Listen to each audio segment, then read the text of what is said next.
अस्सलाम वालेकुम वरहमतुल्लाहि वबरकातुहू। जी नाज़रीन, ब्रेक से पहले हम सब्र के ऊपर बात कर रहे थे। तो इसमें बात यह है कि अल्लाह सुब्हानो ताला उस शख्स को मुश्किल में डालता है जिससे वो मोहब्बत करता है। यानी अल्लाह सुब्हानो ताला उस इंसान को आजमाइश में डालते हैं, मुश्किल में डालते हैं जिससे वो मोहब्बत करते हैं। और फिर जब वो उस मुश्किल में पूरा उतरता है, उस इम्तिहान में पास हो जाता है, तो फिर उसके दर्जे बुलंद हो जाते हैं, बढ़ना शुरू हो जाते हैं। तो एक रिवायत में आता है कि बेशक अल्लाह सुब्हानो ताला जब किसी बंदे के साथ भलाई का इरादा करता है, उसके लिए अच्छा चाहते हैं, तो उसके लिए उसके गुनाह की सज़ा जल्दी दे देते हैं। दुनिया ही में फ़ौरन पकड़ हो जाती है, दुनिया ही में कोई ना कोई तकलीफ़ उस पर आ जाती है। लेकिन जब अल्लाह सुब्हानो ताला किसी बंदे के साथ बुराई का इरादा करते हैं, शर का इरादा करते हैं, तो उसका गुनाह रोक देते हैं और उसकी सज़ा यानी रोक देते हैं, यहाँ तक कि उसकी सज़ा क़यामत के दिन उसको देंगे। तो आप देखिए कि इससे बहुत बड़ा एक कॉन्सेप्ट हमारा क्लियर होता है कि बाज़ औक़ात हम देखते हैं कि दुनिया में बहुत से लोग ऐसे हैं कि जो बहुत ज़्यादा गुनाह कर रहे हैं, ज़्यादती कर रहे हैं, जुल्म कर रहे हैं, फ़साद कर रहे हैं, लेकिन उसके बावजूद वो बड़े खुश हैं, उनको हर चीज़ मिल रही है और वो दंदनाते फिर रहे हैं और उनके साथ कोई बुराई नहीं होती। और दूसरी तरफ एक शख्स छोटी सी गलती करता है तो उस पर पकड़ हो जाती है। तो यहाँ से हमें क्या पता चलता है कि पकड़ का होना अल्लाह की मोहब्बत है, क्योंकि अल्लाह ताला चाहते हैं कि उस शख्स को दुनिया ही में सज़ा मिल जाए और वह फिर पाक साफ़ होकर आखिरत में जाए और फिर वहाँ पर उसका उस मामले में हिसाब ना लिया जाए।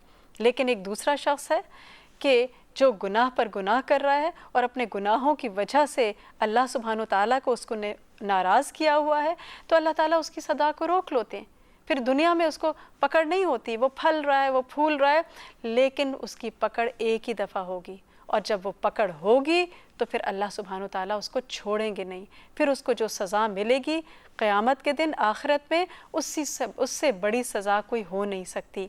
तो यहाँ पर जो ये पता चल रहा है, इसलिए आप देखें कि किसी भी मुश्किल के आने पर इंसान को रोना धोना नहीं करना चाहिए, शिकायत नहीं करनी चाहिए, बल्कि उस मुश्किल के आने पर उसका बेहतर हल तलाश करना चाहिए।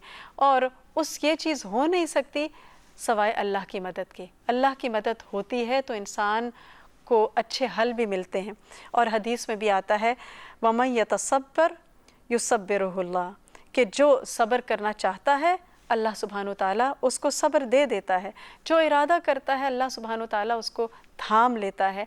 तो ज़रूरत किस चीज़ की है कि हम नियत कर लें, इरादा कर लें और फिर हम ये कहें कि अल्लाह सुब्हानो ताला, मैं आपके सारे फ़ैसलों के ऊपर राज़ी हूँ और आपने जिस हाल में भी मुझे रखा है आपका शुक्र है, क्योंकि आप बंदों के ऊपर जुल्म करने वाले नहीं, बंदे ख़ुद अपनी जान के ऊपर जुल्म करते हैं, लिहाजा आपके सारे फ़ैसले बंदों के हक़ में बहुत ही बेहतरीन होते हैं।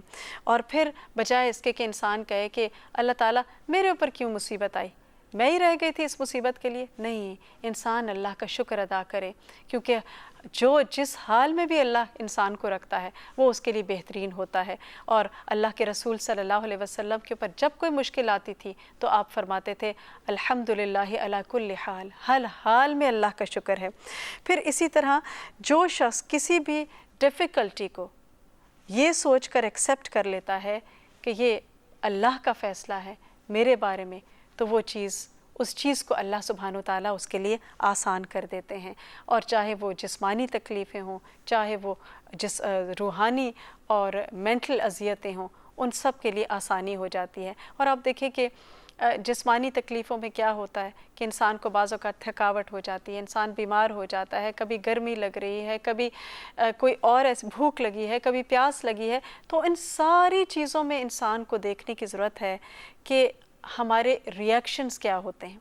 जब भूख लगती है तो हमारी ज़बान से क्या निकलता है, जब गर्मी होती है तो हम क्या कह रहे होते हैं, और उस वक्त अपनी इस्लाह करने की ज़रूरत होती है। इसी तरह जज्बाती तौर पर भी बाज़ औक़ात बच्चे जो हैं वो हमें तकलीफ़ में मुब्तला करते हैं, उनकी बातों की वजह से इंसान को दुख होता है, परेशानी होती है, लेकिन उसमें भी इंसान जब सब्र करता है और ख़ुद को नेगेटिव रिएक्शन से बचाता है तो उसको अजर मिलता है। अब आप देखिए कि आयशा रज़ी अल्लाह ताला अन्हा का हमारे सामने उसवा हसना है कि किस तरह वाक़या इफ़्क में उन्होंने किस तरह रिएक्ट किया। अब आप देखें कि सूरह नूर में ये वाक़या आता है और लोगों ने जो कुछ भी कहा उसके जवाब में उन्होंने क्या कहा, सब्रुन जमील। और इस सब्र का ऐसा मीठा फल मिला कि अल्लाह सुब्हानो ताला ने कुरान के अंदर आयत नाजिल की जो क़यामत तक उनके हक़ में पढ़ी जाएंगी।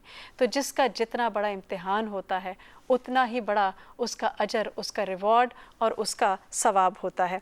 बाज़ औक़ात हम कहते हैं कि इतनी मुश्किलें हमारे ऊपर आईं तो हमें क्या मिला, तो उस वक्त सोचने की ये बात होती है कि हमने सब्र कितना किया। रिवॉर्ड जो है वो तो सब्र के साथ है। इसी तरह जब हमारे अज़ीज़ और प्यारे चले जाते हैं तो उस वक्त भी हमारा इम्तिहान होता है कि हमारी ज़बान से क्या निकलता है। अल्लाह के रसूल सल्लल्लाहु अलैहि वसल्लम का उसवा हसना हमारे सामने है कि जब आपके बेटे इब्राहीम रज़ी अल्लाह ताला अन्हो की वफ़ात हो रही थी तो आप सल्लल्लाहु अलैहि वसल्लम की आँखों में आंसू थे और आप फरमा रहे थे, ए इब्राहीम, हम तेरी जुदाई की वजह से गमगीन हैं, हमारा दिल गमगीन है, हमारी आँखें आंसू बहाती हैं, लेकिन हम ज़बान से ऐसी कोई बात नहीं कहेंगे जो हमारे रब को पसंद ना हो। यानी हम ज़बान से वही कहेंगे जो अल्लाह सुब्हानो ताला को पसंद है।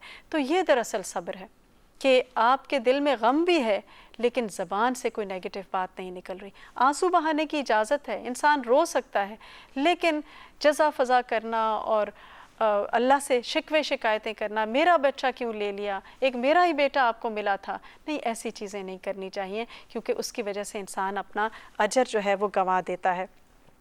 इसी तरह एक और बहुत ख़ूबसूरत रिवायत है कि जिसमें अल्लाह के रसूल सल्लल्लाहु अलैहि वसल्लम ने फरमाया कि जब किसी बंदे का कोई बच्चा मरता है, यानी औलाद का सदमा उसको पहुंचता है, तो अल्लाह सुब्हानो ताला अपने फ़रिश्तों से पूछता है, क्या तुमने मेरे बंदे के बच्चे की जान कब्ज़ कर ली? तो वो कहते हैं हाँ। फिर वो उनसे पूछता है, क्या तुमने उसके जिगर के टुकड़े की जान निकाल ली? वो कहते हैं हाँ। तो वो उनसे पूछते हैं कि फिर मेरे बंदे ने क्या कहा? हालांकि अल्लाह सुब्हानो ताला को नहीं पता, क्या वो नहीं जानता? अल्लाह सब कुछ जानता है, अल्लाह तो हमारे दिलों के हाल से भी वाकिफ़ है, लेकिन वो उस बंदे की कदर की वजह से, उसके सब्र की वजह से फ़रिश्तों से बात करता है और फ़रिश्तों से ज़िक्र करता है। तो फिर वो कहते हैं कि उस मुसीबत में उसने तेरी हम्द की और इन्ना लिल्लाहि व इन्ना इलैहि राजिऊन पढ़ा, तो अल्लाह ताला फरमाते हैं कि मेरे इस बंदे के लिए जन्नत में एक घर बना दो और उसका नाम बैतुल हम्द रखो, यानी शुक्र का घर। तो अब वक्त हुआ है एक मुख्तसर सी ब्रेक का। ब्रेक के बाद हम दोबारा से अपने प्रोग्राम का आगाज़ करेंगे।